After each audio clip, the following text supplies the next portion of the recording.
미라클 모닝. 이 시간은 룻기 2장 1절부터 13절 말씀을 통해서 금간물동이라는 제목으로 말씀을 전하겠습니다. 테헤란 왕궁에는 세계에서 가장 아름다운 모자이크 작품이 있습니다. 처음 궁전을 디자인할 때는 벽에 큰 거울을 붙이려고 했습니다. 그래서 파리에서 큰 거울을 주문했는데 상자를 열어보니 거울이 온통 산산조각이 나 있었습니다. 파리에서 이란까지 수송해온 책임자는 건축가에게 간절히 사과했습니다. 그런데 화를 낼 줄 알았던 건축가는 뜻밖에도 깨진 조각들을 아주 잘게 부순 후 하나하나 벽에 붙였습니다. 그러자 조각들이 은빛으로 반짝이는 화려한 모자이크로 살아났습니다. 이렇게 깨진 거울 조각은 세계에서 가장 아름다운 모자이크 작품으로 탈바꿈했습니다. 최고의 예술가이신 하나님은 저와 여러분의 인생에 깨진 조각들을 반짝이는 별들로 만드실 수 있습니다. 내가 도무지 가망 없는 상태라고 할지라도 그분은 산산조각난 삶의 파편들도 놀랍게 아름다운 작품으로 빚으시는 분이십니다. 오늘 본문 말씀인 룻기를 읽어보면 상실의 고통 가운데서 하나님께서 은혜를 주셔서 바른 모습으로 일으키시는가를 묵상하게 됩니다. 어떻게 놀라운 작품으로 일으키시는가를 묵상하게 됩니다. 룻기를 보면 깨진 가정이 등장합니다. 나오미 가정입니다. 깨지다 못해 남편도 죽고 두 아들도 죽어버렸습니다. 남은 사람은 나오미와 두 자부뿐이었습니다. 나오미는 두 며느리를 자신들의 고향으로 돌아가라고 말을 합니다. 그들의 살 길을 열어주어야 하기 때문이었습니다. 그러나 며느리 중 룻은 시어머니를 따라갑니다. 그 여인은 시어머니가 가르쳐준 하나님, 그 하나님을 믿는 사람으로 살아가고 싶었기 때문이었습니다. 깨진 아픔을 안고 고향에 돌아왔을 때 사람들은 반가워서 대단한 환영을 해줍니다. 나오미가 돌아왔다. 나오미가 돌아왔다. 나오미는 그 이름의 뜻이 기쁨이라는 뜻입니다. 그러나 나오미는 나를 나오미라고 부르지 말고 기쁨이라고 부르지 말고 차라리 마라라고 하라고 합니다. 깨진 가정의 아픔, 쓰디쓴 맛을 안고 돌아온 사람이었기 때문입니다.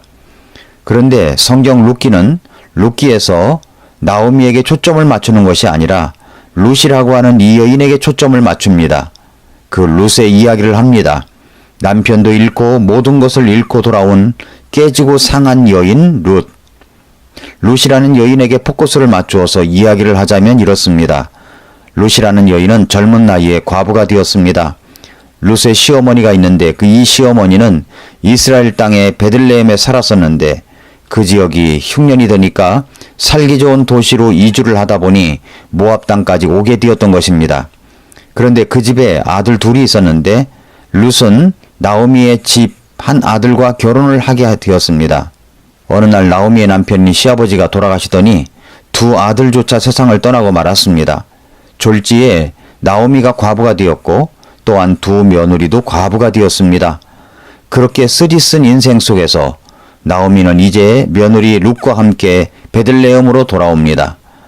룻이 시어머니 나오미를 따라 베들레헴에 왔을 때 그녀는 이방인으로서 흠이 있는 여인으로 아무리 어머니의 하나님이 나의 하나님이 되고 어머니의 백성이 나의 백성이 된다고 고백은 했지만 그래도 이스라엘 사람들은 모압 여인과 상종하기를 꺼려했습니다.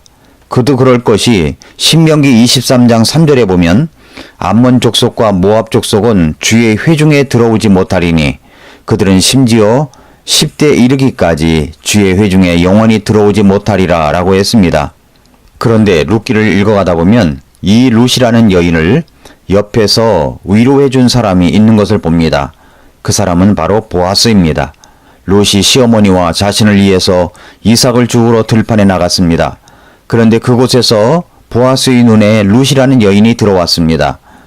룻이 자신의 시어머니 나오미를 따라 믿음을 갖고 베들레헴에 왔다는 사실을 그는 잘 알고 있었습니다. 한편으로 이 룻이라는 여인을 좋게 평가하고 있었습니다. 그래서 이삭을 주우러 온 그 룻을 보아스가 긍휼히 여겨서 보호해 줍니다. 마실 물을 공급해 줍니다. 필요한 것을 챙겨 줍니다. 이스라엘 사람들은 어느 누구라도 이 이방 여인인 룻을 만나 교제하려고 했던 사람은 없었습니다. 그녀를 위로해주는 사람도 없었습니다. 그녀에게 용기를 불어 놓아주는 사람도 없었습니다. 그녀에게 신앙을 설명해주는 사람도 없었습니다. 그런데 보아스는 그녀를 위로해주고 필요한 것을 주었던 것입니다. 내가 어려울 때 누군가 나에게 밥을 사주고 차를 마시며 함께 해주고 말벗이 되어주면, 그리고 손을 꼭 잡고 기도해주는 사람이 있다면 우리는 그런 사람을 평생 잊지를 못할 것입니다. 룻에게 보아스는 그런 남자였습니다. 보아스는 정말 친절하고 자상하게 그의 필요를 채워주었습니다. 들판에서 일하는 사람이 필요한 것이 무엇이겠습니까? 물을 먹을 수 있고 이삭을 줍는 것이 아니겠습니까? 룻은 그렇게 친절을 베풀어주는 보아스가 너무 고마웠습니다. 감사했습니다. 그래서 룻기 2장 10절에서 이에 그녀가 땅에 얼굴을 대고 엎드려 절하며 그에게 이르되 나는 타국인이온데 어찌하여 당신의 눈에 은혜를 입게 하시며 나를 알아주시나이까 하매 라고 했습니다. 이 말을 들은 보아스는 그녀에게 이렇게 말합니다.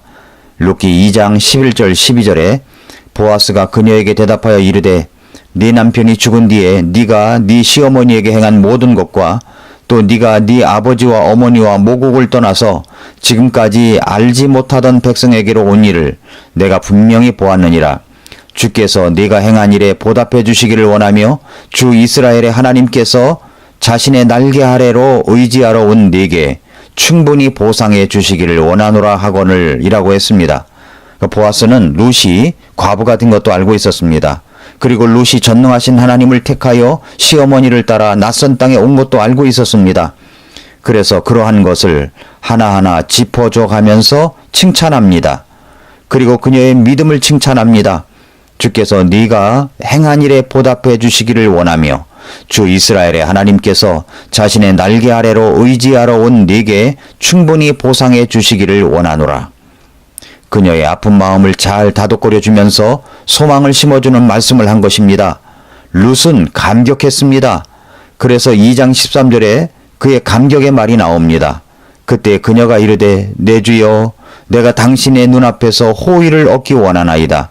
내가 당신의 여종들 중에 하나와도 같지 못하오나 당신이 나를 위로하시고 당신의 여종에게 친절히 말씀하셨나이다 하니라 라고 이야기를 했습니다.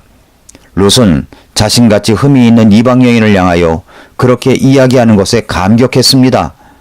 보아스는 어떻게 남들은 다 그런 친절하고 자상한 모습이 없는데 그는 그렇게 친절함과 세심한 배려와 그녀의 마음을 격려하는 말을 할 수가 있었을까요? 여기서 아주 재미있고 흥미있는 이야기를 찾아낼 수 있습니다. 보아스가 누구입니까? 누구의 아들입니까? 보아스의 어머니는 사실 창녀 라합이었습니다. 자기 어머니도 흠 있는 여인이었습니다. 창녀였습니다. 가나안 여인, 이방 여인이었습니다. 보아스는 기생 창녀 라합의 아들로 자라면서 많은 아픔과 상처가 있었을 것입니다.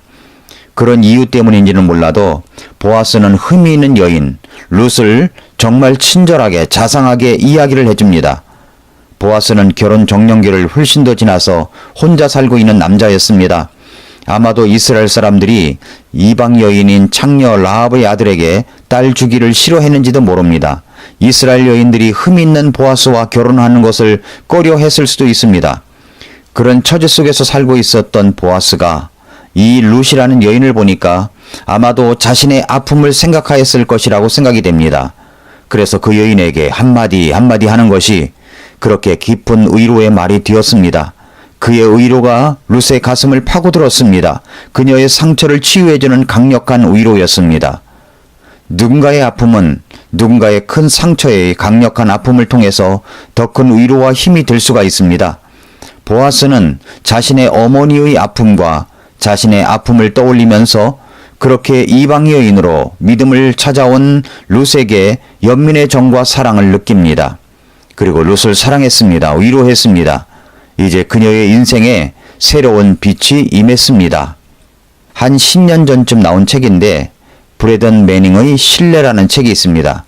그 책에서 금간 물동이 이야기가 나옵니다. 인도의 한 물지개꾼에게 커다란 물동이가 둘이 있었습니다. 물동이는 그의 목에 걸린 지게 양 끝에 하나씩 달려 있었습니다. 한 물동이는 성한 것이었지만 다른 물동이는 금이가 있었습니다. 우물가에서 주인의 집까지 먼 길을 걸어오면 성한 물동이 안에는 언제나 물이 가득 담겨져 있었습니다. 그러나 금간 물동이에는 물이 반밖에 없었습니다. 금이 가서 새기 때문입니다. 그러니까 물지객꾼이 물을 길러 한 번 갔다 오면 두 물동이를 가지고 갔지만 한 동이 반밖에 물을 나르지 못했던 것이죠.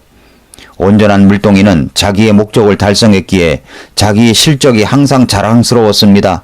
그러나 금간 물동이는 자신의 임무를 반밖에 달성하지 못해서 슬펐습니다. 자신에게 금이가 있는 흠이 있는 것이 부끄러웠습니다. 그렇게 해서 2년이라는 세월이 흘러갔습니다. 물지객꾼은 두 물동이를 그대로 다 사용했습니다. 금이 간 물동이는 생각했습니다. 그는 물지객꾼에게 정말 부끄러운 고백을 했습니다. 주인이 집까지 가는 동안 내 금간 옆구리로 물이 새는 바람에 지난 2년간 저는 물을 반밖에 나르지 못했어요. 내 흠 때문에 주인님은 고되게 일하고도 수고의 덕을 다 보지 못하고 있어요. 그러자 물지객꾼은 금이 간 낡은 물동이가 딱하고 가여워서 이렇게 말했습니다.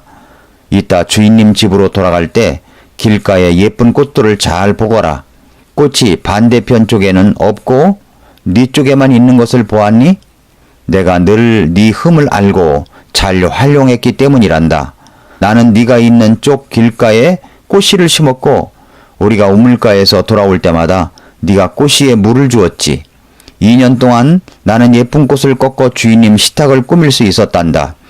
너의 그런 모습이 아니었다면 주인님의 집은 이렇게 아름답게 꽃으로 꾸미실 수 없었을 거야. 물지객꾼이 한 말 중에 이 말이 가슴에 와 닿지 않습니까? 내가 늘 네 흠을 알고 잘 활용했기 때문이란다. 사랑하는 애청자 여러분, 우리는 예수님께서 결코 흠이 없는 분이시지만 인간의 몸을 입으시고 이 땅에 오셔서 금이 간 물동이처럼 우리를 위해 흠이 나신, 그래서 피 흘려 죽으신 예수 그리스도를 만나 구원을 받은 사람들입니다. 그런데 혹시 자신의 상처와 흠이 있다는 것 때문에 여러분은 괴로워하고 있는 것은 아닙니까? 그렇다면 우리의 흠, 우리의 죄악을 짊어지시고 우리 때문에 상처도 받으시고 죽으셔야 했던 예수님을 만나시기를 바랍니다. 그 예수님이 우리를 위로해 주십니다. 그 예수님이 보아스가 룻을 위로했듯이 예수님은 우리의 마음을 어루만지는 말씀을 해 주십니다. 히브리서 4장 15절 16절에서 우리에게 계신 대제사장은 우리의 연약함의 감정을 몸소 느끼지 못하시는 분이 아니요 모든 점에서 우리와 똑같이 시험을 받으셨으되 죄는 없으신 분이시니라. 그러므로 우리가 긍휼을 얻고 필요한 때에 도우시는 은혜를 얻기 위해 은혜의 왕자로 담대히 갈 것이니라. 금이 간 물동이와 같은 우리들을 향하여 주님은 말씀하십니다. 내가 늘 네 흠을 알고 잘 활용했기 때문이란다. 합력하여 선을 이루시는 주님은 내 모습 이대로 받아주십니다. 내 삶이 깨지고 부수어졌을지라도 그것을 작품으로 만드시는 분이십니다.